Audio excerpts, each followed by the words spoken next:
Suspended endowment additional commissioner శాంతి విషయంలో రోజుకో twist తెరపైకి వస్తున్న విషయం తెలిసిందే.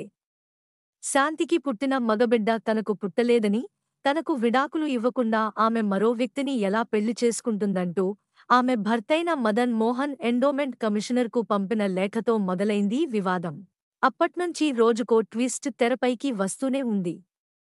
ఆ లేఖ బయటికి రావడంతో ప్రెస్ మీట్ పెట్టిన శాంతి, ఆ బిడ్డ తన రెండో భర్త సుభాష్కు పుట్టాడని, విజయసాయిరెడ్డికి తనకు ఎలాంటి సంబంధం లేదంటూనే ఒక మహిళగా తనకు స్వేచ్ఛ ఉంటుందనడంతో ఈ విషయం మరింత ఆసక్తికరంగా మారి సర్వత్రా చర్చనీయాంశమైంది. శాంతి ప్రెస్ మీట్ తర్వాత ఎంపీ విజయసాయిరెడ్డి ప్రెస్ మీట్ పెట్టి తనపై ఎవరెవరు ఇలాంటి రాతలు రాశారో, మొదట ఈ విషయాన్ని ఎవరు మీడియాలో చెప్పారో వాళ్లని వదిలే ప్రసక్తే లేదని హెచ్చరించారు. మూడో ప్రెస్ మీట్ మదన్ మోహన్ది. శాంతికి తనకు కవలలు పుట్టారని, తాను అమెరికా వెళ్లాక ఆమె గర్భవతి అయినట్లు చెప్పిందన్నారు. కాని పిల్లలు పుట్టేలా తామిద్దరి మధ్య ఏం జరగలేదని, ఆ బిడ్డకు తండ్రెవరో తేల్చాలని డిమాండ్ చేశారు. ఆ తర్వాత దేవాదాయ శాఖ శాంతి భర్తెవరో చెప్పాలని అడుగుతూ నోటీసులు పంపింది. ఆమెపై కొన్ని ఆలయాలకు సంబంధించిన భూములు, లీజులపై అభియోగాలు మోపింది. ఇంతకీ నీ భర్త ఎవరో చెప్పు. శాంతికి దేవాదాయ శాఖ నోటీసులు. తాజాగా మా ఆవిడ వెరీ గుడ్డు అంటూ భర్త మదన్ మోహన్ పెద్ద ట్విస్ట్ ఇచ్చాడు.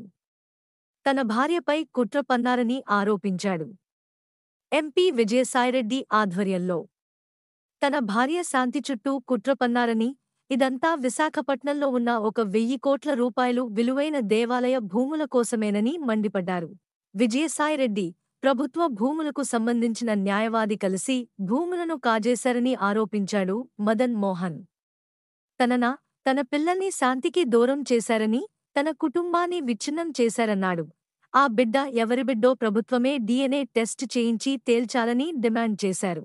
భూముల కోసం శాంతికి దేవాదాయ శాఖలో ఉద్యోగం ఇచ్చి ఎటూ కదల్లేకుండా ఇరికించారని, ఆమెను రేప్ చేసి ఒక బిడ్డకు తల్లిని చేశారని సంచలన ఆరోపణలు చేశాడు మదన్.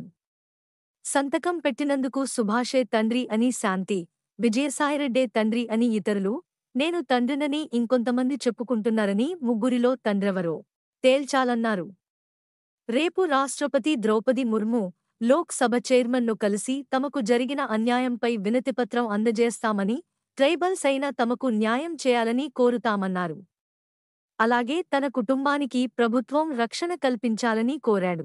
మన ఛానల్కి సబ్స్క్రైబ్ చేసుకోండి, లైక్ చేయండి మరియు కామెంట్ చేయండి. మీ సపోర్ట్ మాకు చాలా ముఖ్యం.